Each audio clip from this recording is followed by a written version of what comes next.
Hi, I'm Corey Driver, and this is Moving Forward. So this week we are in 2 Samuel 11 and John 6, and we're talking about not following a crowd.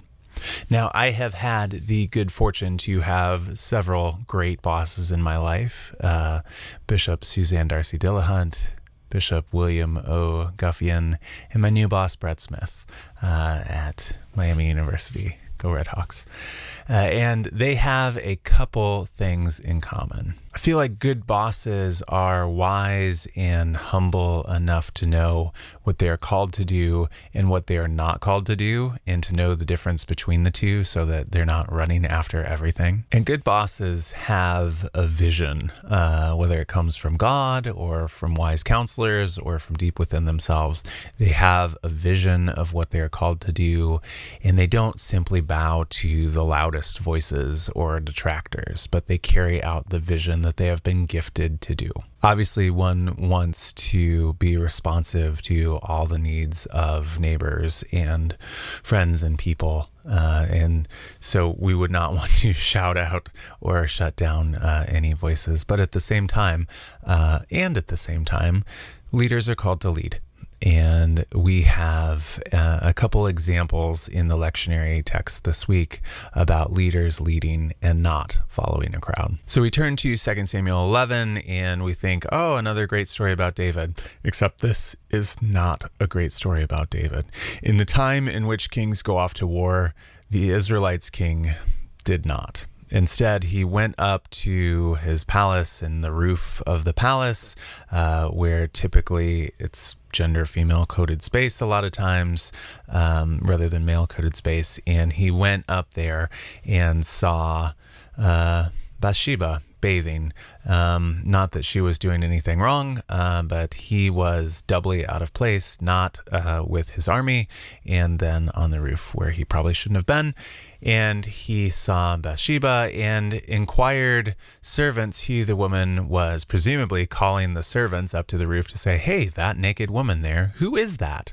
The servants' unsubtle reply is that she was wife of David's close companion, one of his inner circle of mighty men, and the daughter of another. The servants are not at all being subtle. Look, she's married to somebody who is very close to you, the daughter of another person who's very close to you. Leave her alone.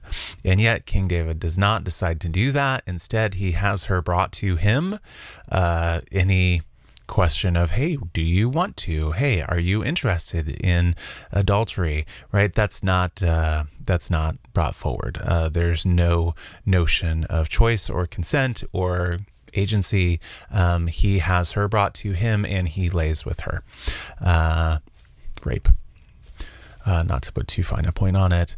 And then she is taken away, and that might be the end of it, except for Bathsheba notices that she is with child, and she sends word to King David. At that point, King David has Uriah brought back from the front and induces him a few times to go home and lay with his wife, hoping David to cover over his own sin. And yet Uriah is not willing to follow the crowd or even the commands of his king, and says in effect, look, the ark of God, the army, your people are out in the field. How can I go home and take the comforts of my wife? I will lie out on the street in solidarity with my master's servants, right? David, why are you not where you're supposed to be? I know where I'm supposed to be. David has Uriah murdered. His trusty servant and faithful follower sends a letter to Joab, David's relative, to say, look, get Uriah set up to be killed. And the faithful foreigner, Uriah the Hittite, not a Israelite, is killed. David rapes and then murders to cover up rape.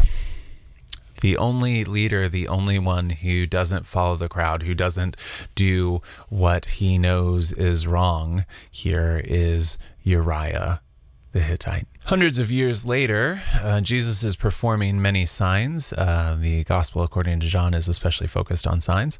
But Jesus wants to get away, so he goes partly up a hill. The people follow him. Jesus takes compassion on them, does a miraculous feeding, as Jesus does several times. And the people follow him still further. However, Jesus runs away from them because he knows that they want to make him king. Jesus goes away from everybody, all the followers, all the disciples, apparently not trusting even his own disciples to stay with the Messianic program. Jesus is rightly concerned that they will try to force him to be king, to march him to Jerusalem to take on the Romans and the Herodians. Jesus wants none of this and goes away by himself. Now, Jesus' disciples, knowing that Jesus has rebuffed them, get in boats and they leave him a boat, apparently. And once they recognize that he is the Messiah, they allow him in a boat, which is nice. And they might not have done that had they not recognized him, had the disciples previously been unwilling to let him in the boat. That's the way the text reads. Perhaps they were resentful that Jesus wouldn't allow them to make him king. Jesus comes to them in the night to save them from the storm, to be sure, but also from the desire to turn him into something that he is not, a military ruler, a bloody Messiah. Jesus is not willing to follow the crowds, to allow the crowds indeed to make him their king in the way of so many other kings. Jesus says, "You can't have me like that. I'm not doing that." So whether the pressure comes from a king and servants and military commanders, or the pressure is to become a king to please the crowd, God says, do not follow a crowd in performing evil. Exodus 23:2. Jesus and Uriah this week show us the ways of resisting baser, evil influences of powerful folks and crowds, and to instead insist on the peaceful, loving, innocent way of God. Thanks be to God. Amen.